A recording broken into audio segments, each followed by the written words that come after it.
Now the most prominent question these days, I hope you can see my slides. And yes, so welcome to this talk about managing feature toggles in Teams.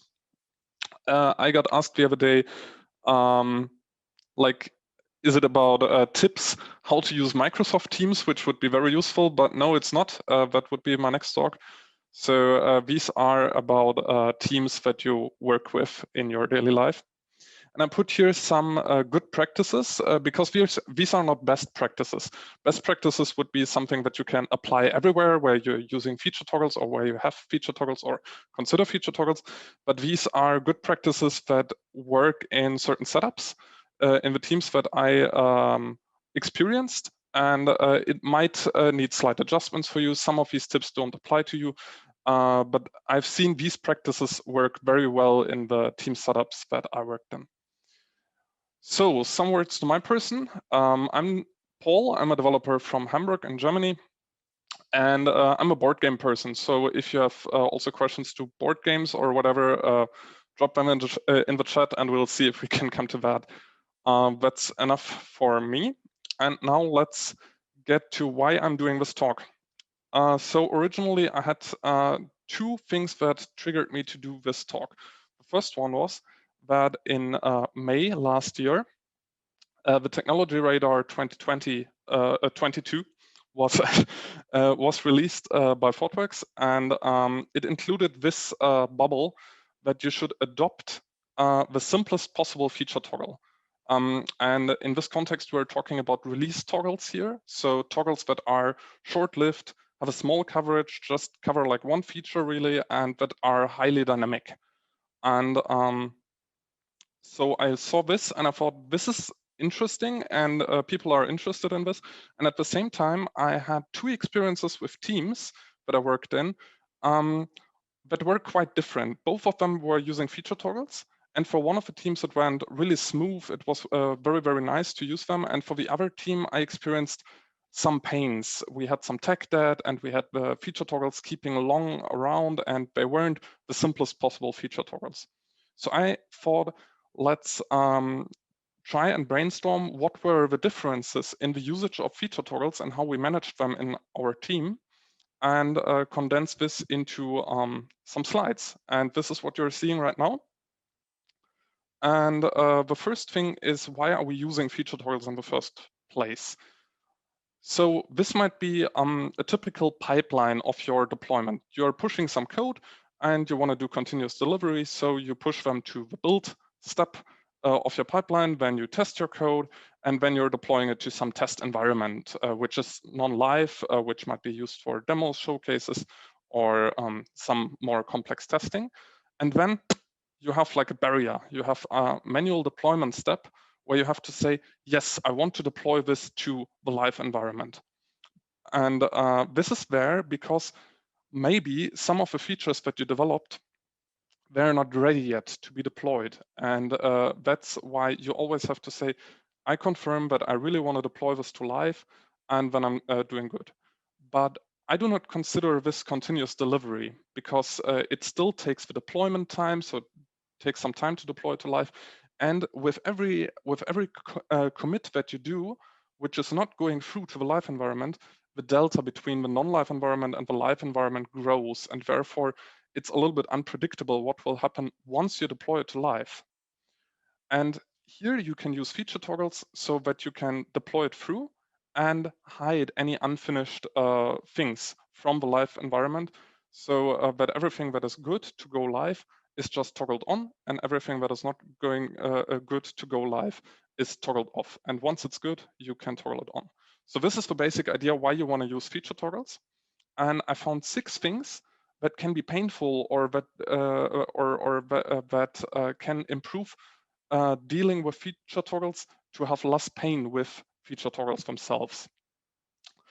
And let's go to part 1. The first part is about unleashing the potential of feature toggles. So you have many things that are promised about them, like the continuous delivery, and how can you deal with them.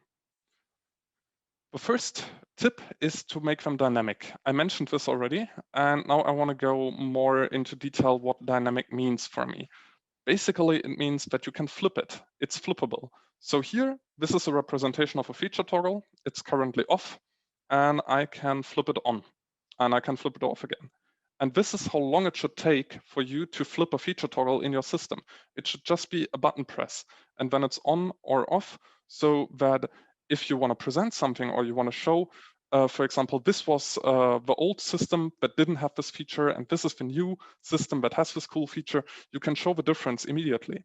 Or if the new feature is causing some problems, you have it on your live environment and you notice that the traffic is going down, you can quickly flip it off to figure out what is going wrong.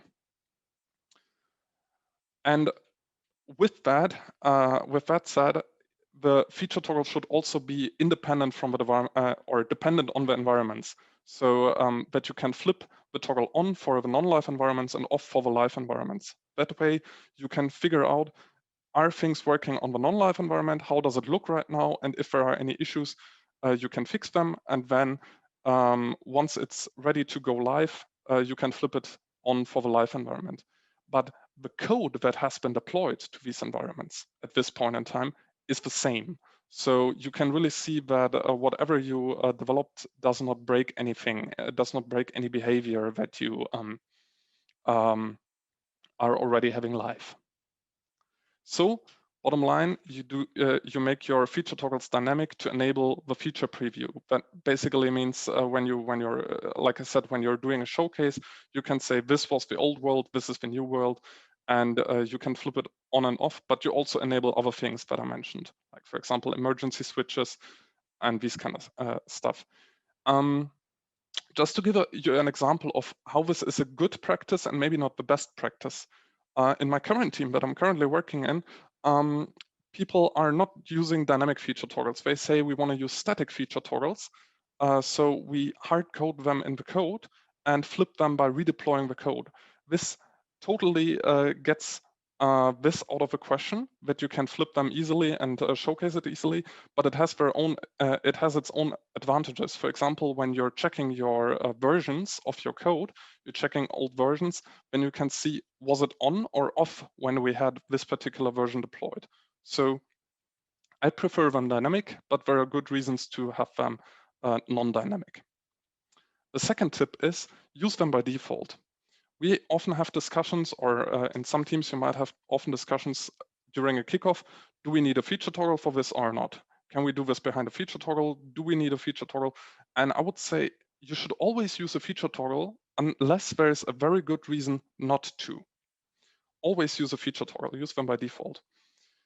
I give you an example what can happen when you use a feature toggle by default. So here we have a story on the left side, which is currently in development. And it says, for example, filter by availability, whatever that means. And this is a feature toggle. It's currently in development. So it's toggled on the non-live environment and off on the live environment. Now we have another story which also has one feature toggle. So one feature toggle per story, which is already signed off. So this has been presented to your product owner or to your other stakeholders. And they like the new design for the buttons. So they say, this is good, this can go live, and the feature is on for the non-live environment and for the live environment. And the third scenario that I can think of when you have a story is that it's off for both environments, because the story that is currently in development is causing some issues, whatever that might be. It crashes some other behavior, and then you flip it off on the non-live environment. And this basically shows that the state of the toggles can actually represent the state of the story. So we can see here the in-dev story is on and off. So we want to get it done and then flip it on for the live environment. The signed off story, it's on for both environments. So the toggle is no longer needed. If it's on for both environments, why do we keep the toggle when everything is going good? And if it's off for both environments, that means we need to fix some issues so that we can flip it on non-live environment and see how this feature that is causing issues right now is interacting with other features that are already on the non-live environment, so we can play around with them. And if we are using toggles by default, we have less discussions and we enable this status of a story visualization. So the state of the toggle actually gives us an overview of how good the story is proceeding that we're currently working on. Strongly related to this is have one feature toggle per story. And here I want to give a counter example where you don't have one feature toggle per story that is causing issues. So imagine you have two stories that need to be developed. These can be developed independently from each other. One is sort a list by date, and one is sort the same list by price. And you think, sounds good. These are similar but independent, so it makes sense that these are separate stories. But I want to create only one feature toggle, which is sort the list, so that you basically can either sort the list or not sort the list.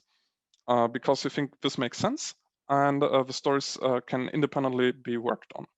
However, what do you do when one of the stories is done and the other story is not done? So you might have some problems when you're sorting by price. Maybe you have some issues with currency conversion or whatever, and you wanna show that the story sorting by date is done, and you wanna show this to your stakeholders. You wanna have your customers be able to use this feature. What do? Either you can keep the toggle off for the live environment, but then you're hiding finished functionality from your customers, be it maybe one day, be it maybe a week. You don't know how long it takes to finish the other feature, and why would you hide finished features from your customer? That's, yeah, rather slow then, right? The other thing that you can do is you flip it on for the live environment. But what happens then? You have unfinished code for the sort by price. What happens when the customer clicks sort by price? You don't know. Maybe it's wrong sorting, maybe it breaks something. And if you're a developer for the sort by date story and you don't know what's going on in the other story, this is a very risky move. There's actually an article which I found where a person flipped on a feature toggle, which was way years old, and it was still there, and they flipped it on, and it caused a catastrophic failure. It cost multiple $1 million just because they flipped on this feature toggle because they reused it for another feature. So just have one feature toggle per story. It's way more convenient when you can just say, I'm done with this story, I flip the story on, and the stories that are not done yet, they're off. So the nice thing about having per story feature toggles is that you enable independent deployment. I can say I deploy sorting by date. I do not deploy the sorting by price. And that concludes part one, unleashing the potential of feature toggles. And now we're coming to part two, the cleanup. Because cleaning up, I think most people don't like. And as I learned, many developers don't like cleaning up their feature toggles. They release their feature, then they pick up the new story, and then they're good. What can we do to make the cleanup a little bit more easy and a little bit more comfortable? The first step is test your feature toggles. This is a non-trivial thing. I've seen this done in multiple ways, that you have only test for the feature being toggled on, but then you're neglecting the state that, when you have to remove, when the feature is maybe abandoned, or neglect the state while the feature is not yet ready. Others only test the feature being off, and then the feature is actually not tested. So what can we do? And I figured that this is a very valid approach.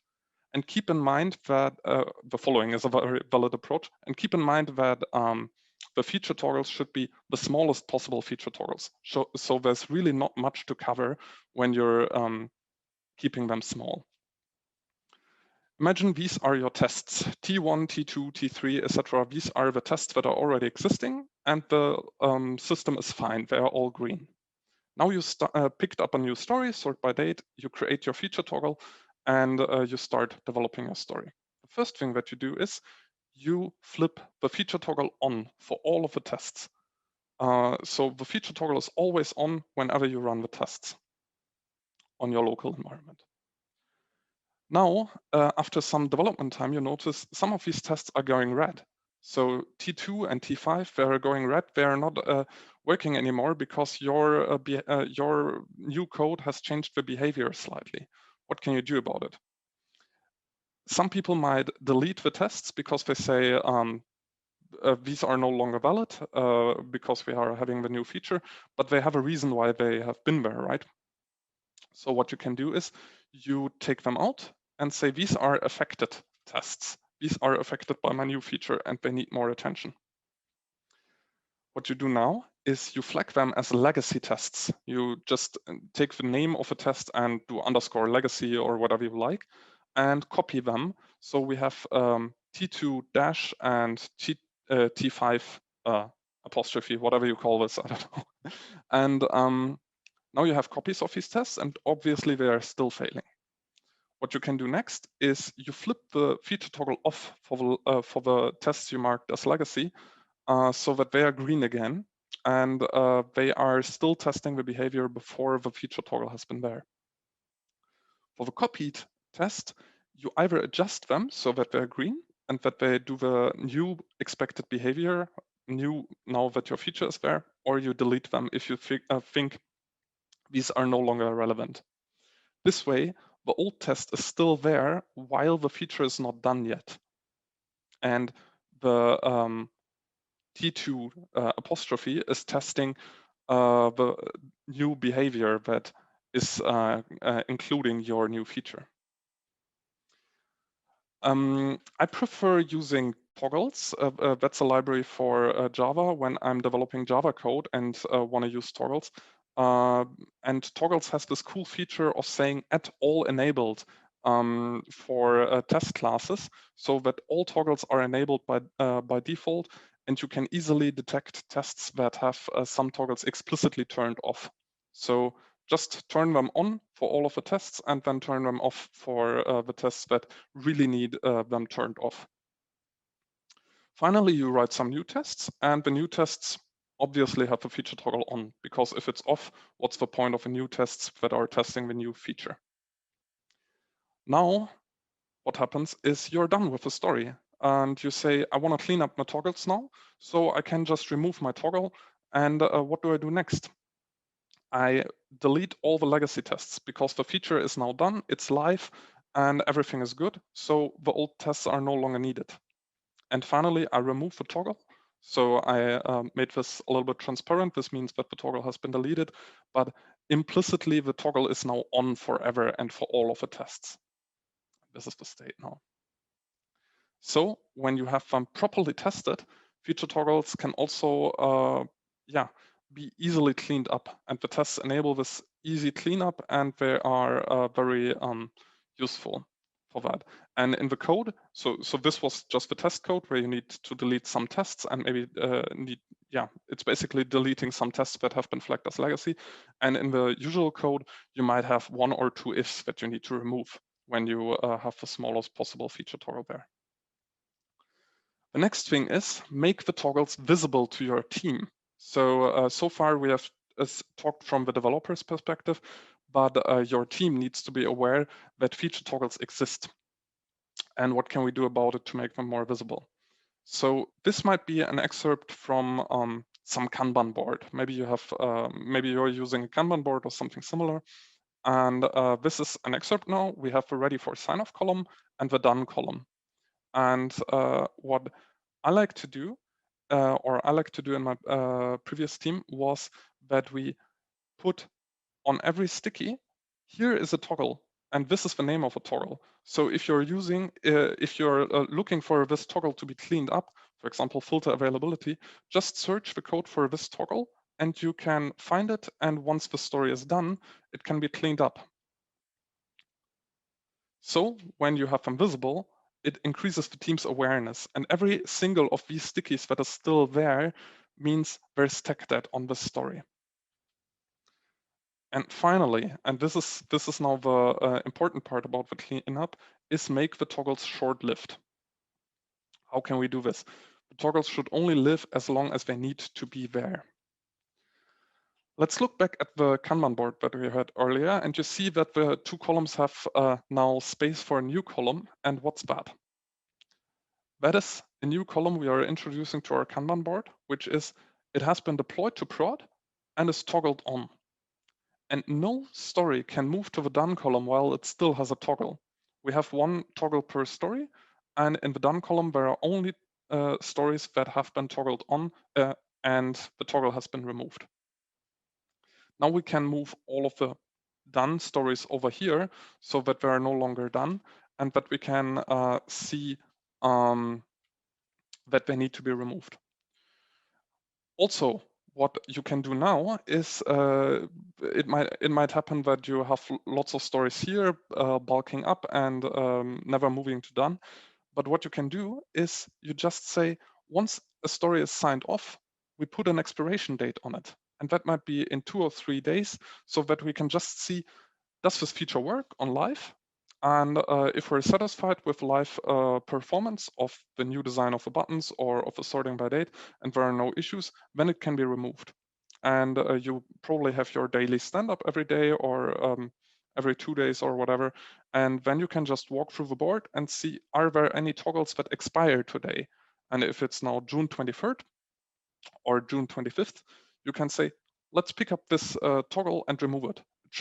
Because it's so easily set up, just needs 2-3 lines of code removed, just needs the test removed. It should be very easy to clean up. It takes less than 10 minutes. It is not worth a story. In a previous team that I worked on, for every story that was done and had a feature toggle, we would create a new story, which was then in the ready for dev column and never got prioritized. Because it's such a small tech that we don't care about it, we don't need to prioritize it. We have features to develop, right? So if you do it this way and you say, it's just this tiny toggle, just this 5-minute or 10-minute of work away from being done, then this is much more likely to be addressed by the product owners of the people who prioritize your board. Another thing that you can do additionally to this is that you add something like toggles in existence to your board. So like an overview, these are all of the toggles that we know that are still existing in our system, and you put yourself a toggles in existence limit. Some people or some teams have a work in progress limit. They say we don't pull in more than 10 stories at a time because then it just slows us down because we have so many dependencies between stories or whatever. And you can just replace this with the toggles in existence. And you can say, we don't want more than 5 toggles in existence. Before that, we need to get things done and toggles removed. So we don't pile up all of the tech debt there. The problems when you have many feature toggles, obviously, is that you might have like cascading ifs. So you might have, if you have two feature toggles which affect the same bit of code, you have already four scenarios, both on, both off, one of them on, the other one on, and therefore it's reasonable to remove the feature toggles as soon as possible.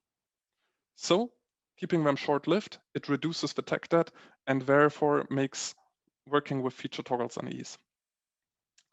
Now let's come back to our pipeline that we saw earlier. At this point in time, now that we have the feature toggles there and they are covering the feature and they are removed so we don't feel pain when we develop the feature toggles, we feel comfortable to remove the manual deployment step and go for continuous delivery instead. So every single commit that we do eventually goes to a live environment, and therefore we have a very much reduced delta between the live and the non-live. And once the feature is done, we can easily flip it on the live environment in a matter of seconds. Now to the summary. We have seen 2 parts. The first one was unleashing the potential by making the feature toggles dynamic, used by default for every story, and use 1 feature toggle per story. Don't make them too big. They should be small. And the second part was the cleanup. We want to have our feature toggles tested, or we want to have tests for the features that the feature toggles are toggling. And we want to make them visible to our team, and we want to have them short-lived as necessary. So this is an overview of all the concepts. And if you like this, or if you want to read something about it, maybe you're not a good listener, but you're a good reader, there's also an article which Steve Upton and I wrote. You can find it here, and maybe one of the moderators can share it in the chat. So that you can get some more insights. And from now on, I'm open for any questions you have. And half an hour, right on time, perfect. Perfect, thank you, Paul. So I just pinged the link to the article to the chat, so please click and check it out. And we do have some questions. All right, so the first question is from Tristan. Do you put feature flags around unit tests too, or that all features are on in test, even conflict ones? That I don't entirely understand. You mean that I toggle on tests only for only in specific times, or what do you mean? Maybe you can explain a little bit more. Tristan, are you still in the chat? Would you like to unmute yourself or clarify your question in the chat maybe? Okay, yeah, I forgot we had microphone. Awesome. Meaning that if it is a new feature that you are rolling out, you are suggesting also to roll out a test, well, the test is going to fail if that feature is off. You can't test a feature that is off. So would you also have the feature tests be able to be turned off? Otherwise, you have to also remember to remove the tests. No, I would. So if you're talking about unit tests here, yeah, then you can, depending on what library or what implementation for feature toggles you're using, you can just turn it on for this particular test, or you can turn the feature on basically for all of the tests and only turn it off for the tests that are failing. Does that answer your question? Yeah, thank you. Cool. All right, ready for the next question? Always. Okay, Miriam is asking, if you remove clean the toggle, you cannot use it to hide or show to users. Isn't it one of the uses of feature toggles? Yes, that's absolutely right. So once the feature toggle has been removed, you cannot flip off the feature anymore. It's there forever. I was talking, but I mentioned maybe shortly in the beginning, I was talking about release toggles. So really things that are in development, and once it's done, it should be released with, to the users. There are some features, maybe something like a Christmas theme for a website that you want to toggle on when it's Christmas time and toggle off when it's not Christmas time. These I wouldn't put under this umbrella. So I'm really talking about release toggles here only, and this doesn't apply there. So for these long-lived toggles that are maybe for weeks or months or even years in your system, obviously you shouldn't remove them, and these should be dealt with in a different way. But thanks for the question. All right, next one is from Sergey. We mark the whole test class as legacy with switched off toggle and create a copy of that test class with switched on toggle. So if we want to clean up the toggle, we can delete the class and not have to look for the specific test methods. What do you think? Yeah, that's also possible. I guess it depends a little bit on the implementation that you're using. This can probably get a little bit complex when you have multiple toggles targeting the same class. So you have, maybe we were talking about sort by date and sort by price. These might both be relevant for the same class, which is maybe a list or whatever. And there it might be that you then have to have yeah, basically 4 test classes, one for each combination. And if you have then a third toggle, it becomes really hard to overview. And I feel when I'm just copying the single tests which are failing, because usually not all of the tests are affected when I'm creating a new feature, then this is easier to handle for me. But if it works for you, as I said, good practices, not best practices. All right. Next question is from Stefan. How would you deal with FTS in a scenario where you don't have one production installation, e.g. a website, but hundreds of customer installations? many of them on-premise.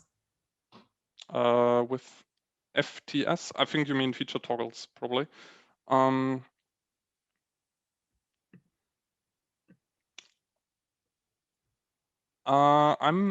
not sure.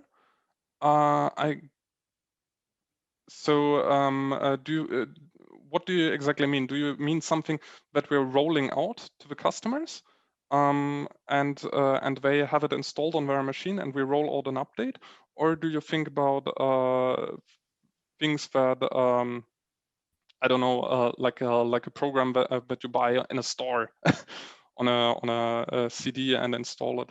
I'm not 100% sure what you're referring to. Maybe you can clarify. Sure. So it's actually software that is being shipped to the customers. Mm-hmm. And some, for some customers, we manage that ourselves. Also Mm-hmm. had a brands question in the chat. But many customers run our software on their network. They get it from us. They downloaded it. I mean, they're not buying it, the CD from the shelf, but Okay. the modern. And then, they're just slow to update. So we can't make feature toggles short-lived. Okay. Yes, that I understand. And there, I think this does not apply. So this talk was mostly about feature toggles that are really or teams that are really striving for continuous delivery. So committing and deploying multiple times per week, and ideally multiple times per day. I think this doesn't apply there, and I don't have an idea from the top of my head how to deal with this situation. Sorry.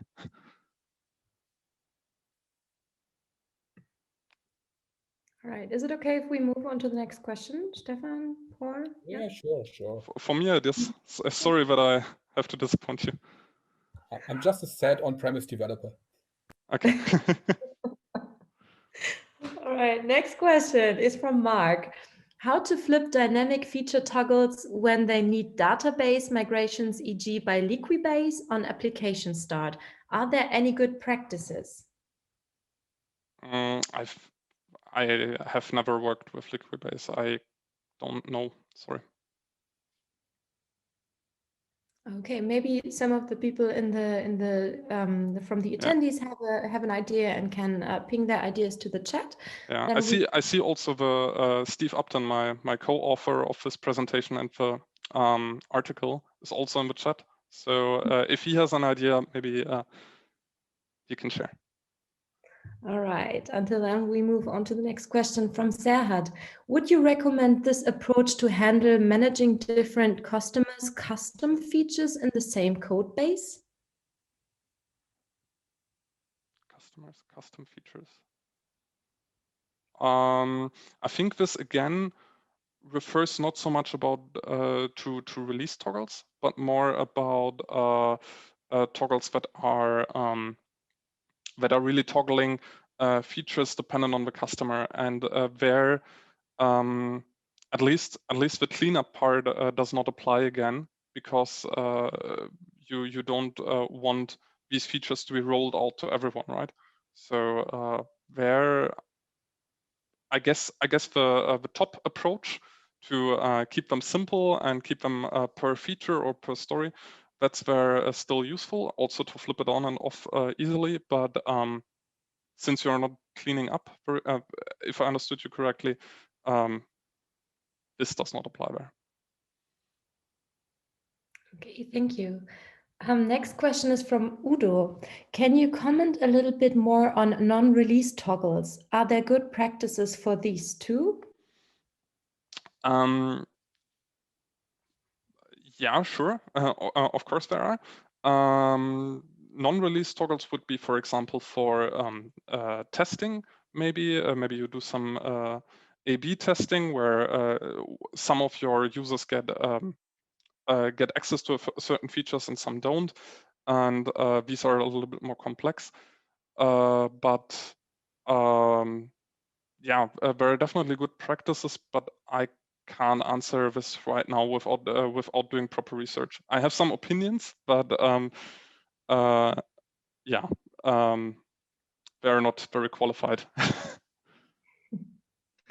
All right, Edu is asking, what if the roadmap to activate a FT in production is not short-lived? An example, you are trunk integrating features that should not be visible until the master epic is complete. In brackets, meaning several sprints of work ahead. Okay. In this case, again, this approach does not apply so much because this what I told you about is more about continuous delivery and teams who are striving for continuous delivery. So really having chunk-based development where you deploy very often. And I think when you are already doing chunk integrating, then you are when you are branch based in your development, and then I think feature toggles would be just an overkill. So if you already have decided to go with branch based, that's fine, but then adding feature toggles on top of that doesn't make much sense, I feel. All right, cool. I hope that answers the question. Okay.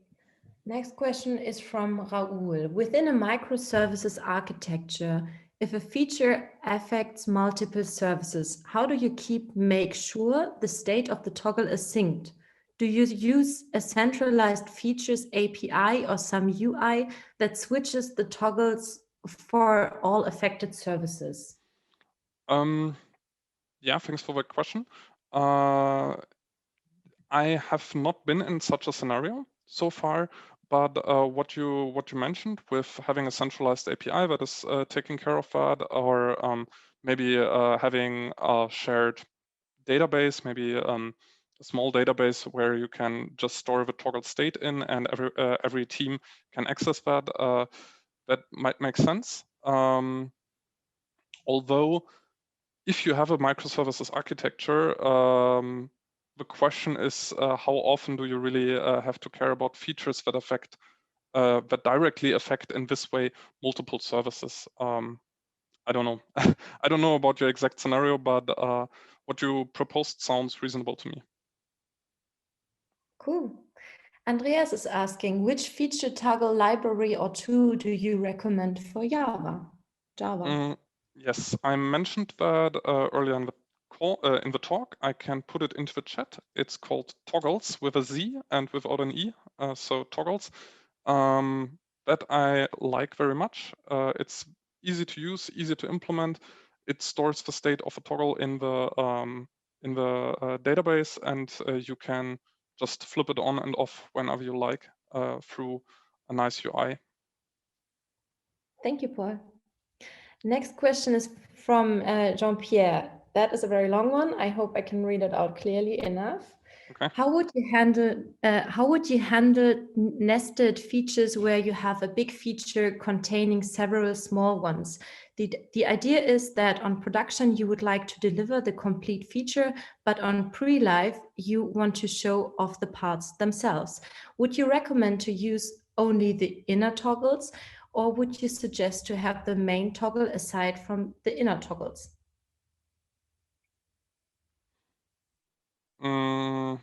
That's a good question. I think this highly depends on what exactly you're implementing.